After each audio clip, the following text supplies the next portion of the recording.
Fala galera do KimiCart, tudo bem com vocês? Olha, comigo tá tudo bem, espero que com vocês também esteja tudo bem.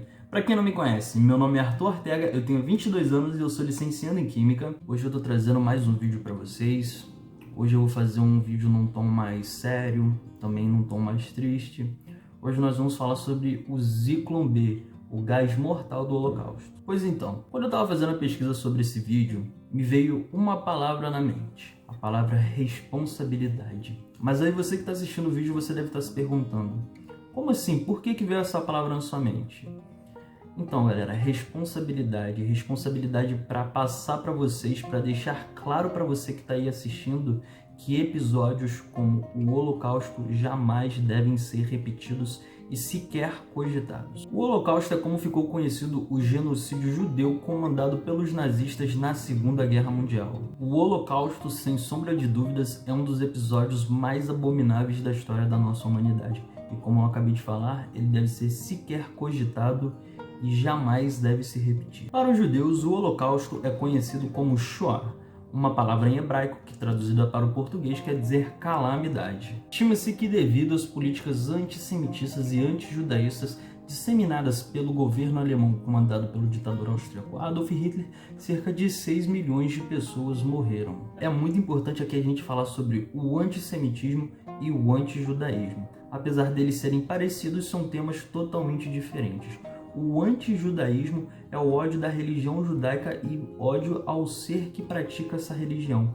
E o antissemitismo é o ódio dos judeus como uma nação, como um grupo religioso. Os nazistas nomearam o nome do seu programa de extermínio judeu como Solução Final. Lembrando que dentro da Solução Final também foi enquadrado o extermínio de homossexuais, ciganos, comunistas e testemunhas de Jeová. No Holocausto, muitas pessoas morreram por motivos diferentes. Dentre esses motivos, nós temos o fuzilamento em massa, o sufocamento em câmaras de gás devido ao Zyklon B, que a gente vai abordar um pouquinho mais para frente aqui nesse vídeo, os trabalhos forçados, a fome, o frio, doenças e o espancamento. Mas aí você se pergunta por que Hitler odiava tanto os judeus? Hitler odiava os judeus basicamente por 3 fatores: fatores biológicos, fatores econômicos e fatores religiosos. Hitler acreditava em 3 classificações de raças: a raça fundadora ou a raça superior, tendo os povos germânicos, o povo alemão como principal exemplo, a raça depositária, tendo como principal exemplo o povo eslavo,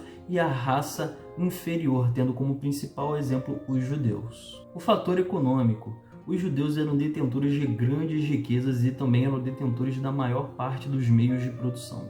Motivos religiosos: devido a algumas crenças esotéricas antigas e algumas concepções filosóficas antigas, o povo judeu era colocado como um povo praticante de uma religião demoníaca e por isso eram demonizados. Outro motivo religioso foi a concepção a partir da visão paulinista, advinda do apóstolo Paulo, onde ele colocava o povo judeu como um povo traidor por recusar Jesus Cristo como seu Messias. Vamos falar agora um pouco sobre o início do Holocausto, onde os judeus foram colocados como os principais responsáveis pela derrota da Alemanha no contexto da Primeira Guerra Mundial sem nenhum motivo, apenas por serem judeus. Assim, os judeus foram expulsos dos serviços públicos, tiveram sua cidadania alemã retirada, tendo passado a serem apenas indivíduos com obrigações civis, sofrendo de agressões físicas até proibições de casar com pessoas que não possuíam a religião judaica. 2 acontecimentos marcantes colocaram muito em pauta o antissemitismo na Alemanha naquela época, que foram as Leis de Nuremberg e a Noite dos Cristais. Com o estabelecimento das Leis de Nuremberg no ano de 1935, ficaram determinados princípios para a obtenção da cidadania alemã por judeus, onde quem possuísse 3/4 do seu sangue de descendência judia não poderia obter a cidadania alemã. E também determinava sobre o casamento de pessoas da religião judaica e aqueles que não eram judeus, onde os dois não poderiam se casar.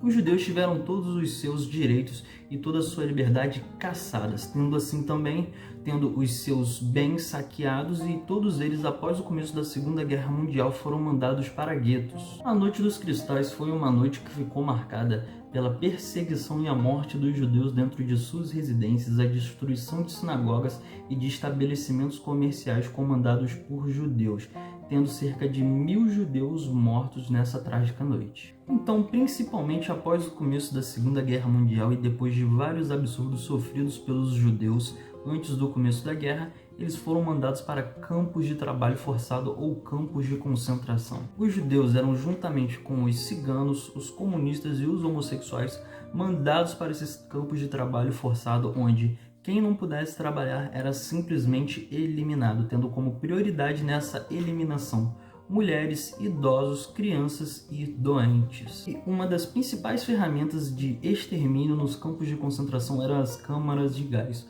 onde eram injetados grandes quantidades do gás Zyklon B. O Zyklon B, que tem como principal constituinte o ácido cianídrico, conhecido também como ácido prússico, pois a sua obtenção foi feita pela primeira vez a partir do azul da Prússia, que é um pigmento muito utilizado na indústria têxtil. O ácido cianídrico foi descoberto no ano de 1782 pelo cientista sueco Carl Wilhelm Scheele e no ano de 1815 foi obtido de forma pura pelo famoso químico francês Joseph-Louis Gay-Lussac. O ácido cianídrico, na sua fórmula líquida, ele é um composto extremamente volátil, tendo seu ponto de ebulição perto dos 26 graus, ele é incolor, extremamente inflamável e extremamente venenoso. E além de possuir um odor extremamente ruim, o ácido cianídrico ele é muito solúvel em água, álcoois e éteres. O ácido cianídrico ele é um gás muito tóxico e por ele ser muito tóxico, ele acaba inibindo os processos oxidativos celulares e também forma uma ligação muito forte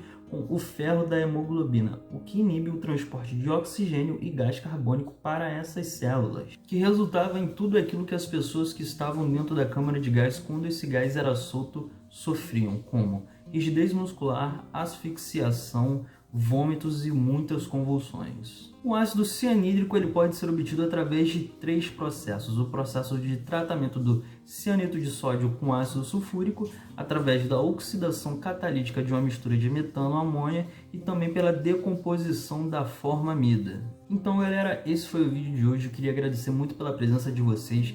Queria pedir para vocês curtirem o vídeo, compartilhar com seus amigos e se inscrever aqui no canal do KimiCart do YouTube, tá bem? Muito obrigado e somos todos KimiCart.